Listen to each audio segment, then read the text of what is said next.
All right, thanks everybody for joining. We're going to go ahead and get started. For those of you who are not familiar with our Threat Stream series of webinars, it's a series of webinars where we look into real attacks that have happened and kind of discuss the modern threat landscape. My name is David Van Schravendijk. I work here on the product marketing team at Abnormal, focusing on our behavioral AI and identity-based capabilities. And today's webinar, we're going to cover how lateral phishing hides in plain sight. So, just a couple of comments starting up front here in terms of an intro. So, we do have a Q&A box. If you want to go ahead and populate any questions throughout the webinar, we'll leave some time towards the end to go through that. We'll discuss some of the other upcoming webinars towards the end as well. But today we're going to walk through a case study of a highly relevant case that we've seen that attackers are exploiting that involves collaboration tools, it involves lateral phishing, it involves email, and we'll walk through that. And then we're going to go through a demo to show you how Abnormal works, give you a little bit of a background if you aren't familiar, and walk through a couple ways that Abnormal would actually stop a threat like this, which is unique compared to the rest of the industry and some of the traditional tools that folks are using, which are vulnerable to this type of threat. And like I said, we'll answer questions towards the end, so feel free to pop those into the Q&A box in the Zoom. So just to kind of talk through the threat in general, the core threat that we're talking about today is lateral phishing, which does weaponize internal trust. So once an attacker compromises a legitimate mailbox, every message that they send from that account from there on carries the credibility of that user that's actually behind that email inbox. And that includes their identity, their relationships, their prior conversations, their place in the organization. The attacker is going to have access to all of that and be able to leverage that trust to do all sorts of different types of lateral campaigns that we'll talk through here. And that's what makes this different from a traditional kind of external phishing threat. The security teams can often inspect those external signals, your sender reputation, the domain age, authentication failures, certain malicious infrastructure might be attached to it. But with the lateral phishing, a lot of those signals are weak or potentially completely absent because the message is coming from a real trusted account. And so that the technique of lateral phishing is it's straightforward, but it's pretty powerful. You compromise one account and then you use that as a launch pad, and the attacker can do things like send meeting invites, file shares, payment requests, certain credential harvesting links to their coworkers or colleagues, even vendors, partners, and some of their customers who may already trust that sender, right? You can imagine a salesperson who has a good relationship, but their account has been taken over, and now all of a sudden they're sending lateral phishing to a customer of theirs, and that's going to hurt your brand reputation severely as well. So lots of challenges with that, and that's really where the attack becomes difficult, both for the users and the tools. To the recipient, that message looks like a normal business communication from somebody they know. And to a lot of the traditional tools, that sender is legitimate. The authentication passes. There might be no obvious external indicator that they can block, no existing rules. And that impact really compounds very quickly. Once you compromise one account, it's really good, can go beyond that inbox because it becomes a trusted distribution channel. And every successful recipient interaction creates another compromised account and then another trusted sender and another path to the campaign to expand. So you get this compounding effect when you have lateral phishing happening. And this matters a lot today because these identity-driven attacks are now a major operating model for adversaries. Credential abuse is the top initial access vector. If you look at a lot of the cybersecurity research, Phishing is another major path. Together, these make up over 40% of kind of the top initial access vectors within attacks. And email identity itself is more valuable than ever before. Email volume is still growing. It remains the trusted business layer. We all have Slack and Teams and SaaS apps that we're using, but global email traffic is, I think it's the latest statistic was like close to 400 million emails per day. That's expanding to well over 400 billion by 2027. And so email is still hyper relevant, more valuable than ever. And that because of that, the business cost of a lateral fish of this type of threat can be very significant. Some of the statistics out there, depending on the size of the organization, show that a breach of this type can cost upwards of $4 to $5 million when you account for all the time spent remediating, the people involved in trying to figure out what happened, the potential financial loss. So it can definitely be a very costly threat. And the defense of this really has to be behavior led because the right question is not just is the sender legitimate? In lateral phishing, obviously the sender actually is legitimate. An account has been compromised. And so it comes across as a legitimate sender. The better question is really, is the behavior of that sender legitimate? And that's what really needs to be utilized by defenders to manage this threat. And that's really where abnormal comes in and our behavioral AI, our account takeover protection. It allows us to understand the user's normal communication patterns and detect deviations from that. And by doing that, we can identify account compromises, we can identify certain email patterns, we can identify certain phishing activities that are abnormal in terms of small, subtle cues. And that allows us to isolate these specific threats.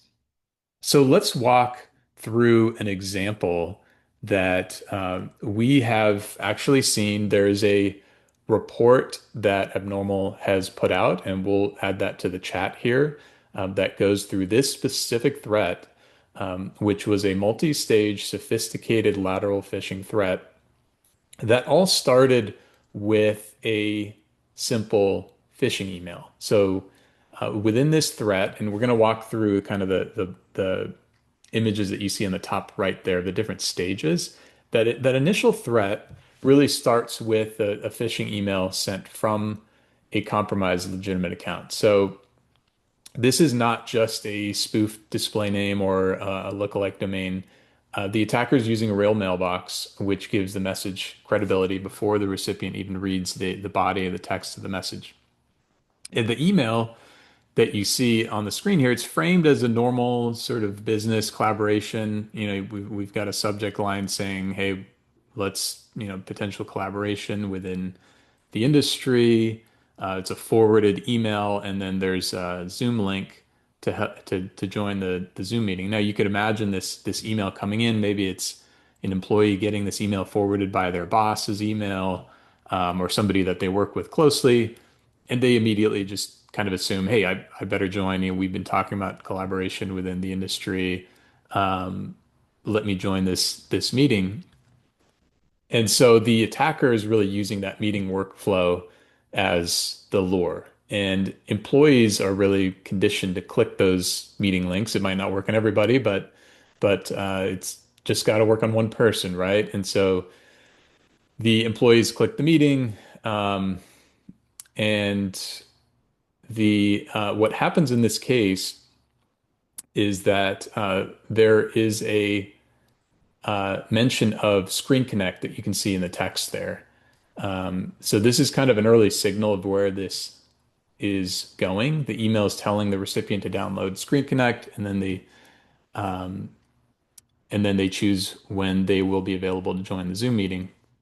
And that's kind of where it starts pivoting. The meeting invite is kind of the pretext, and then that remote access is the objective of the attacker. And this type of email succeeds because the attacker combines multiple layers of trust here. There's the sender trust, the business context trust, the workflow trust. The account is legitimate. The collaboration framing feels really, really plausible. And the Zoom meeting flow seems really familiar. And what happens with, traditional email defenses is that there's not a lot of really clean signals at this stage. The sender is a real account. The authentication might pass. The message is business themed. The payload is not, some sort of malware or attachment. It's a simple email with a link. And so the result is ultimately the victim is pulled into the attacker controlled path here. The phishing email doesn't need to complete the compromise by itself. It just needs to move that user from the inbox into a fake meeting experience where the remote access software is deployed. So this is kind of the seed of the attack chain, compromised trusted account used to initiate the contact and then guide that victim towards a Screen Connect based remote access. So what that then looks like, now the attack moves from the inbox to the landing page. So the victim has clicked the Zoom meeting link and lands on a page that visually kind of mimics a video conferencing experience, the Zoom branding, the accessing meeting details message. And the page keeps the narrative really consistent.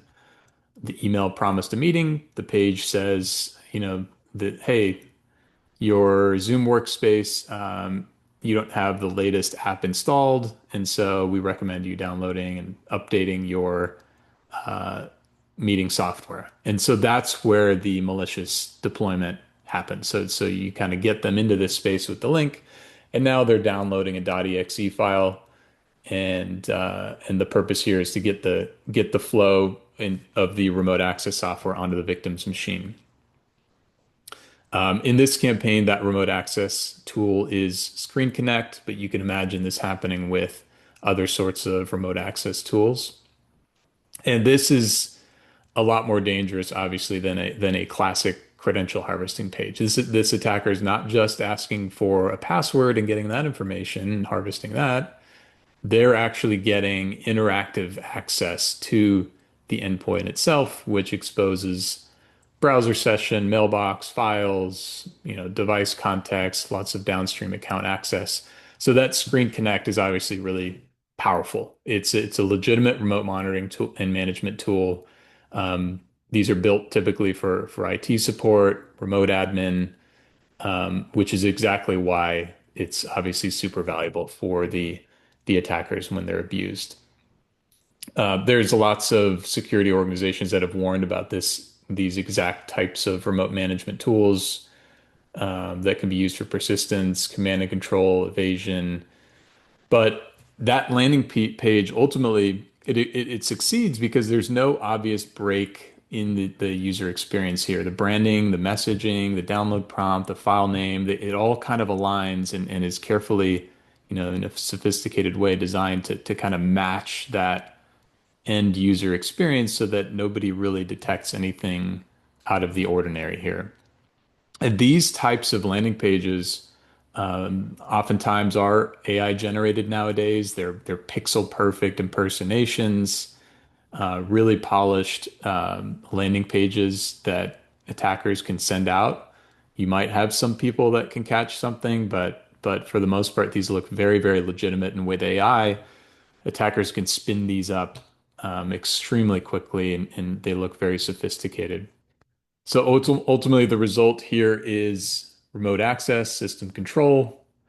The victim runs this disguised installer, and then the attacker can move from that simple email interaction to a more active foothold on the user's device.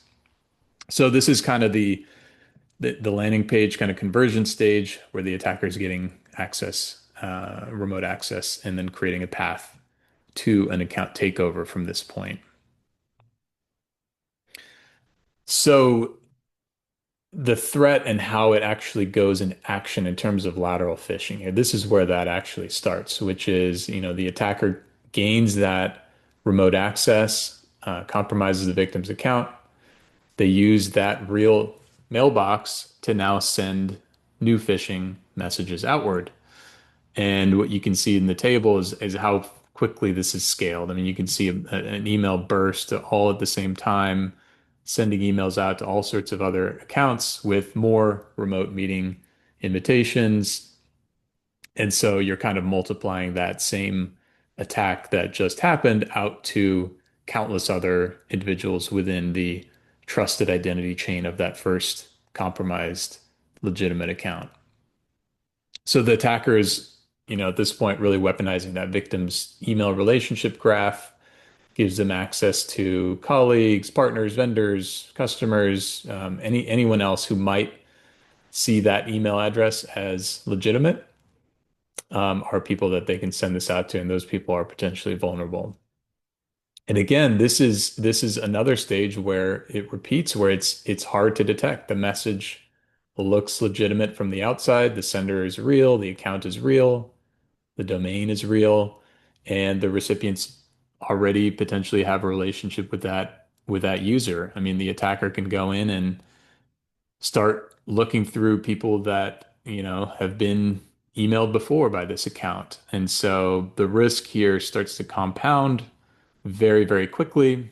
You have one compromised account becomes the trusted distribution channel, and then every successful recipient can become another compromised account, another source of trusted messages. And so this is why behavioral detection really matters. The abnormality here is not just, one URL or one attachment. It's really the behavior of what's happening here. It's unusual correspondence. It's unusual recipient patterns. It's timing, the volume of emails that are all going out at the same time, the messages that don't match the normal behavior of an account. There are these behavioral anomalies at play. It's just a matter of having a tool that can detect these types of anomalies that are happening in terms of behavior. And so, Abnormal does identify this campaign. We were able to catch it by recognizing certain behavioral deviations from the account's normal communication patterns rather than depending only on an external sender reputation or certain known bad rules. And that's really what makes Abnormal different. But ultimately, kind of on this final slide on this attack, just wanted to mention, lateral phishing is really the problem here is that blast radius, and the account takeover is sort of the control point that allows this to happen, the takeover of an email account. And so to stop that spread, you really have to detect the compromised account, respond to the malicious activity, remediate that identity before it continues propagating because it can happen very, very quickly, especially with the AI tools and phishing as a service kits that are out there nowadays.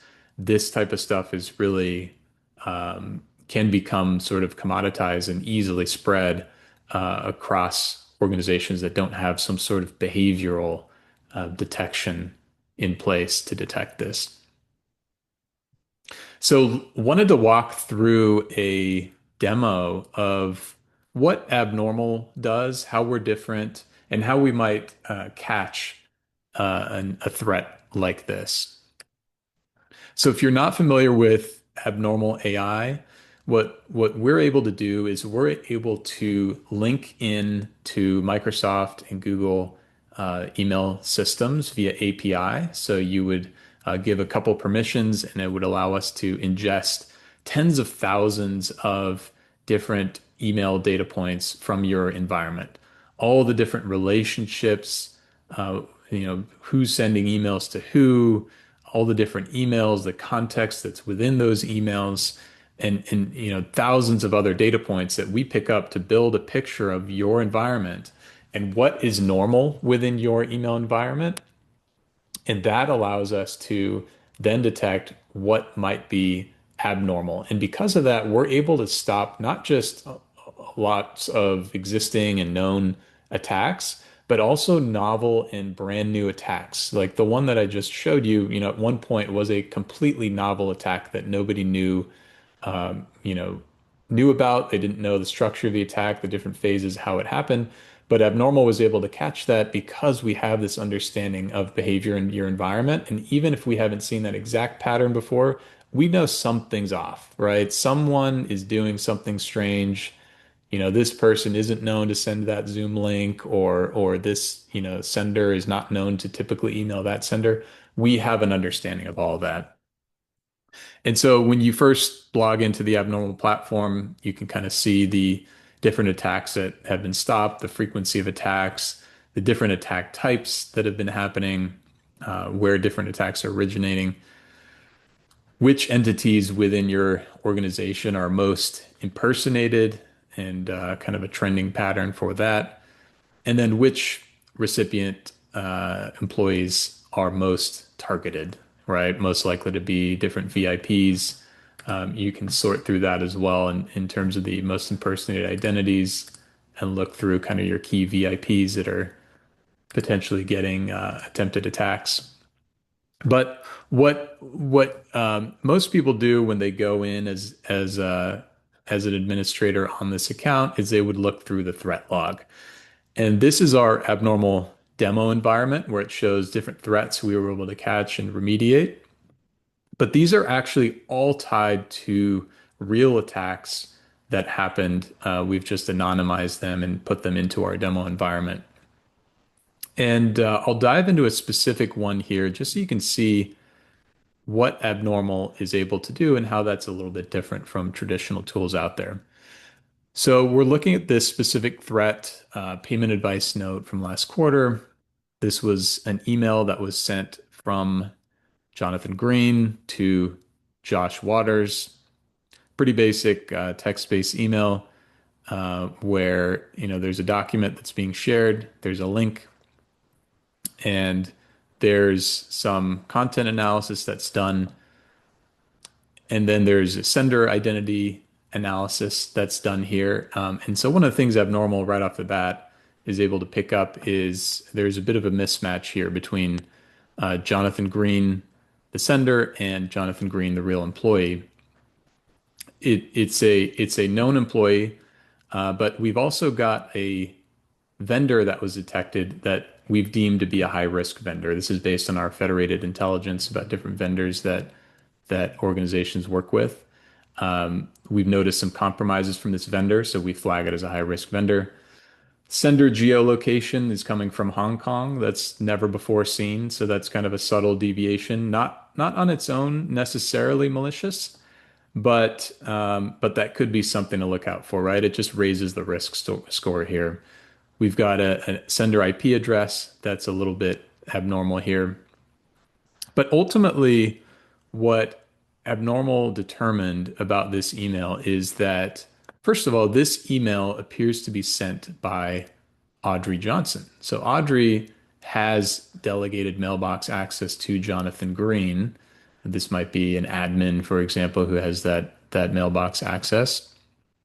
And Audrey herself, a different person within the organization, we've observed that Audrey has had some impossible travel. She's had a couple sign-ins from different applications in the past 24 hours that would be impossible to travel between that quickly.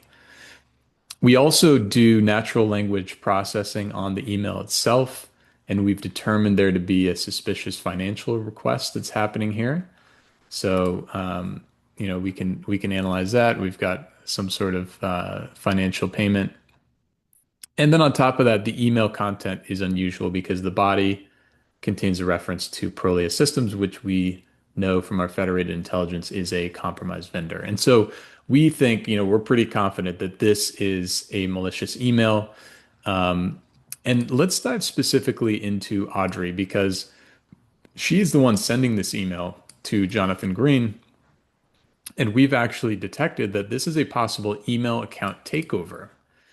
So scrolling to the bottom here, let's go ahead and view that account takeover information from Audrey to see what Abnormal was able to spot from Audrey that makes us confident this is an account takeover. So what we do with account takeover is we have a profile of Audrey, who she is. We have her genome. of what the common cities are that she logs in from. You can see its vast majority San Francisco. We've got the common states she's in, countries, IP addresses that we've spotted her from, different browsers, operating systems, cloud names. And this is all, we're able to ingest this from our API connection to the Microsoft Graph API or potentially Google if they happen to use that environment. And so what we see here from Audrey is a case timeline of what we've spotted over the course of time. The first thing we saw was there was a login from Audrey on Okta. She logged in from, we've got the browser she's logging in on, we've got the IP address. This IP address has never been seen before. So that's one interesting component. We've got a location here that is deemed to be risky. We've never seen her from there before.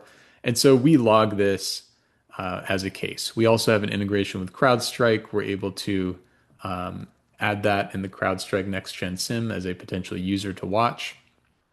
So then we continue on. We see additional suspicious sign-in from Microsoft 365. Again, browser, IP address, location, all risky. But that in itself, it could be a low to medium. This type of stuff will happen. It's maybe low or medium confidence. But what we then see over the course of time is a few other things a few hours later. An unsafe mail filter rule was created. So this is something attackers will do to, hide their tracks. So in that example I showed earlier, of somebody doing lateral phish, they might be, sending all replies to those emails into a mailbox filter so that it doesn't really land in the primary mailbox of this user. So even if they log in, they wouldn't be able to spot that anything suspicious is happening. Then we see an unusual correspondence here. The email delivery is blocked. Audrey was sending an internal email to Josh Waters. This is the financial request. We see another suspicious sign in here from another IP address that has never been seen before. And so at this point, we're going to go ahead and raise the case confidence of an account takeover from medium to high. And we're going to go ahead and automatically trigger a remediation within Microsoft 365, revoke that session, disable the account, do a password reset. And so we're able to automatically detect that. And you can tell, obviously, this happened at 5:41 a.m. Maybe not everybody who's defending against this type of attack is going to be up at that hour, but Abnormal is able to automatically remediate that. So you can imagine somebody monitoring this organization wake up in the morning, maybe at 6, 7 a.m., log in and see that everything was already remediated, and it provides them the entire context of what happened here in terms of the account takeover. So that kind of gives you a picture of what Abnormal does, what we do a little bit differently in terms of building the normal baseline for how your organization operates and how the different people within your organization operate, and then spotting what's abnormal based on the tens of thousands of signals that we ingest from your email platform. So that ideally would help catch that type of attack. If we go back to, this initial phishing email, that's likely something that Abnormal would be able to find. And then the initial account takeover, then that additional lateral phishing. These are all things that Abnormal along different stages of this attack chain would be able to catch. So wanted to see if there are any questions. So give me 1 second here as I pull up the Q&A. Okay, so there's a question. What telemetry does Abnormal use for the account takeover detection? So as I mentioned, we do take into account tens of thousands of different signals, but that could include things like what you saw on the screen there, the sign-in activity, different mail filter rules that could be changed, certain impossible travel, recipient anomalies, message volume, and a collection of other indicators that we look at We also use federated intelligence across our customer base to spot if certain IP blocks that have been used by attackers in attacks across our customer base are being used now in your organization. We would spot that as well. So sometimes that federated intelligence will go in and increase the case confidence of an account takeover.